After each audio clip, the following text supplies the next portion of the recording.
Hello, welcome back to my tea house. For today's cup of tea, we'll be doing a deck breakdown based off a typical Reds new article on the yellow JJK Gojo deck, or what I like to call it, Lullaby Nobara. Now, with the super pre-releases coming to an end and the official release of Union Arena in the States growing closer and closer by the end of the month, a lot of us are thinking, what's next? What is the competitive scene going to look like? What deck do I build? What direction am I going in? And a lot of us are completely lost. If we take a closer look at the Japanese competitive scene this past year, Ichigo, Code Geass, and Jujutsu K were the standouts, and I honestly think that will continue over here in the English scene. But with some of the bans coming out in the Orihime and the Rukia and the Bleach, I honestly think some of the other decks might take a hit, and some of the other decks might get a buff as well. The Jujutsu Kaisen deck might get a similar hit in some of the scrying that it does to get the fingers in the trash, and I think that Code Geass might get a ban. I forget the name of the card, but there's a card in the Code Geass deck that you tap and it gives one of your 3k bodies or less immunity from being blocked by a 3500 body and up, which allows for some disgusting turns, bro. I've seen Code Geass swing for six times in one turn because the raid boss allows you to untap a card that just attacked, and it gets pretty disgusting.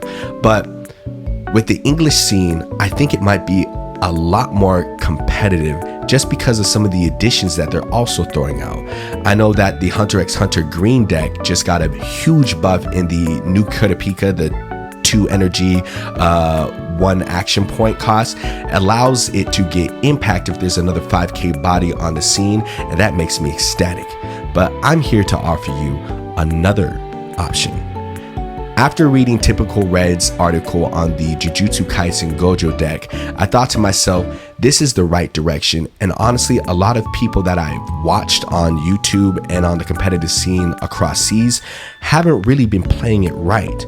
And I honestly think the direction he's going is closer and closer, but not quite yet the sauce. I actually think the deck should be focused around Nobara and the resting mechanic. I've never really been one to play a control deck, but just this resting and sleeping mechanic that the yellow Jujutsu Kaisen deck is able to pull out astonishes me.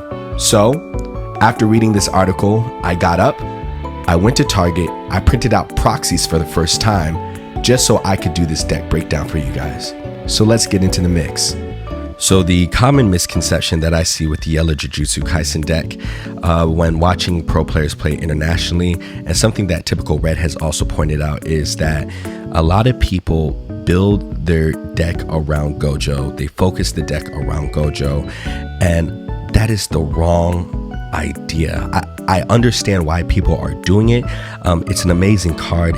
It allows you to get some crazy turns out, and it's honestly still a key and vital card in this deck, in my opinion. And it's also the second win condition, but it's costly, bro. It takes a long time to set them up. There's no search cards in the yellow deck. There's no scrying. There's not that many good double mana generating characters. And on top of that, this Gojo isn't even a raid Gojo. Okay, you don't even raid him in, so there isn't potential to swing the game in your favor by raiding him into the field. It's just very costly, in my opinion. I do like that he also doubles as a draw as well, but I want to get into the main focus of the deck, the first win condition, and that is playing around the 4/1 Nobara. I think this deck should be called the yellow Jujutsu Kaisen Nobara deck, and I think it's because this deck has a lot of control potential. Now, the one thing you're going to learn about me is I think removal is key in this deck, and when I look at the resting and stunning that this deck can shell out, I consider it a type and form of removal, and there's so much removal in this deck, in my opinion. So much removal, bro. You have this 4/1 Nobara come out, you tap 1 AP to dish out double damage, and then on top of it, she gets to stun enemy card that doesn't even untap when their turn comes around. There's so much play potential here. And with that being said, it helps you control the tempo, the pace of the game, and it really helps you shift momentum whenever you need to just by playing this card. And with that being said, we're going to get into the first section of this deck breakdown. And with her being a raid option, you have to have raid fodder. Now this is something slightly different from typical Reds breakdown of the yellow Jujutsu Gojo deck. He doesn't run the tier 2 fodder for Nobara. I think that she's actually pretty busted, and I'm not sure if it's a translation error right now. We'll see when it actually comes out in NA. If you're able to decide whether or not you rest her on your main phase, I think this card becomes much more busted, because then it has attack potential, or you could just choose to take a blocker out of the game and then raid in your Nobara and stun another character. That's 2 blockers out of the game. Or if you have 2 of these on the field, one rests, the other rests, and then you raid on top of the other one. That way you still have 2 more other people on the field that can attack. You pay the +1 AP, you get 4 damage out still. Or if you have 2 Nobaras out there, you potentially get 5 damage out. It's crazy, bro. Even then, say you have 3 characters in the front line, you have this, you rest, you throw this in there, you rest another, 2 blockers are out of the mix, and you're swinging for, again, 4 to 5 damage. If you have 2 of these Nobaras, you're swinging for 6. I don't know. I think there's hacks here, and I just gotta find it. I just gotta play it more, see how the rhythm is, and really get into the nitty gritty of it. But that being said, we get into the next raid fodder, and obviously you're going to play 4 of the 0 cost Nobaras. The reason why I'm only running 3 of the 2 is, again, I'm not quite sure if she is just basically a rester that sits in the front and doesn't have any attack potential. If that's the case, then I want to run 3. Just again to get some of those combos off. Maybe go down to 2. I'm not quite sure. I just got to see how the deck feels when playing it. But if she does swing, I might throw in another copy, because again, I think this card has crazy play potential, especially when comboed with the Gojo. So now that we got the raid fodder out of the way, we are going to continue moving on with the theme of resting and control, because that is what this deck is built around. This is how this deck thrives. And if there's anything you learn about me, I think removal in this game is important. It is key. And to me, resting or stunning a character is another form of removal. And this deck has a lot of it. Your opponent is going to get so annoyed if you play this deck so right, because they're not going to be able to do anything. And with that being said, we go into our next 3 copies of removal. I consider the Nobara 4 copies of removal already. Call me crazy. The Infinite Void is a field that you play in your mana generating section. When you play her, or not her, when you play Infinite Void and you have a Gojo in your front line, whatever character you target on your enemy's front line is stunned until this land is either removed or Gojo is removed from your front line. And where the beauty of this comes in is when you pair it with the 4/1 double block Gojo with the color trigger that also doubles as a stun, which will completely piss off your opponent. If this is in your health and you pull it, you get to stun your opponent's champion just like the Nobara, and it's rendered useless once your turn comes around. And what makes this Gojo so amazing, especially in synergy with the Infinite Void, is that when your opponent targets this Gojo with an event or any character's abilities, they have to tap another AP on top of whatever they're tapping to play that card if they're targeting this Gojo. Meaning your opponent is going to really have to invest in removing this Gojo off the field, and it just makes it that much more annoying, and it adds to you controlling the tempo and pace of the game and really hindering what they're able to do. Now, that being said, we have 4, 8, 9, 10, 11 copies of removal. In my opinion, bro, that's nutty. Now, continuing with that theme, typical doesn't have this in his deck, I don't see any harm in running the 2-1 removal for rest. We already have a lot of cards in this deck that rest your enemies' cards, so I don't see the harm in having this. This is very much more situational. When you need it, it's like a convenience, like, oh, they're rested, let me just get this out of the way now because I know this card is pesky, and whatever they drew might be getting rid of the Gojo. I might only have 1 Gojo on the field instead of 2, so I might not be able to keep that problem child locked down for the time being. But that said, you can never go wrong with removal, in my opinion. We just added another 2. Bro, this deck is looking crazy. And with that being said, we're going to add another 4. All right, this is going to be your special trigger. It is going to be the Hollow Technique Purple. You're going to run 4 copies of this in your deck. It's a pretty costly removal, if I'm being honest, and that's something that scares me when it comes to decks. I don't like running multiple 2 AP costs. My limit is 2 sets in a deck. I think that might become standard. Who knows? Some decks might have some crazy mechanics, but having the 6-2 Gojo and then the 5-2 mana is enough for me. What makes this removal amazing though is if you have a Gojo on your field or in your hand, it loses an AP, and then on top of that, if you play the Gojo before playing this, now you just have a removal card for free. And again, it's going to help you control the pace and tempo of the game, especially when you go up against the annoying Jujutsu Kaisen or Code Geass decks. So now that we have the main core and theme of the deck and how it runs, we need to look at the mana generating costs, and then also, in my opinion, your third win condition, and that's going to be Panda.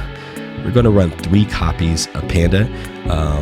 This gives you a second raid character to help shift that momentum into your favor. It has impact, so if they have some pretty hefty blockers, it's going to help you get that damage through when you need to be more aggro. And then it's a potential 4K double blocker, which is amazing with step, and it generates the 2 costs. So if you want to rotate between your front and back line, depending on the tempo and what you want to do, you can do that. You can move it up to the front line when you be more aggressive, or if you want to set up for that Gojo like we were talking about, or maybe some of your other cards, you just move him back down the next turn. But a very important and vital card in the deck. And with that being said, we're going to look at Panda's raid material. We're going to run 3 copies of the tier 2 Panda, which also has step and also generates 2 mana. Again, same thing that I'm regurgitating with Panda itself. Allows you to rotate to the front, back, be aggressive when needed, get that mana when needed.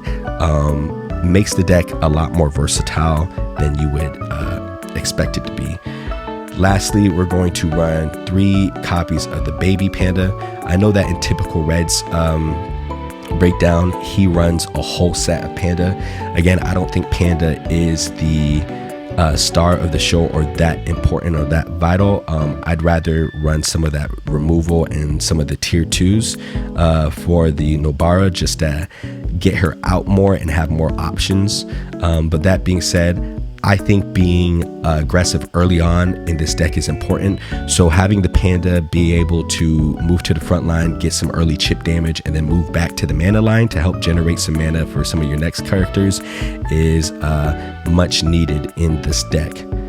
Moving on from Panda, you're going to round out the rest of your 0 cost characters. Some people like to run 12. I'm running 11 in this deck simply just because Panda is lacking one, but we're going to run 4 Itadoris. This is going to give you the option to ramp extra mana early on if you need to on turn 2. So if you have the Panda and you move him up and then you throw down the Itadori, you can still be sure that you'll generate the second mana cost on turn 3 and everything like that. And it gives you some more flexibility. The next card that you're running for mana ramping is going to be the 2-1 Maki. I think this is a really good card. You know, every deck has this type of card. that just generates extra mana when active. It allows you to just keep it in your back line, allows more mana and everything like that. I just wish some of these cards had more triggers. That's the one thing that is slightly annoying, but you know, it is what it is. Hopefully in set 2 we'll get more options. Next we are going to run 2 of the 3-1 Gojos. Typical said that this was a controversial ad. I honestly don't think so. I think 3-1 double mana is pretty standard in most decks. I think it's pretty cool that based off of your opponent playing a blue or purple deck, it becomes a 2-1 double mana generating, which again helps us get that mana ramp. And with the Jujutsu Kaisen and Ichigo most definitely going to be a staple in the competitive play, you're pretty much guaranteed to have a 2-1 in this Gojo. So I think it doesn't hurt to run him in your deck. Lastly, you are going to run, of course, 4 domain expansions, also doubling as your final trigger.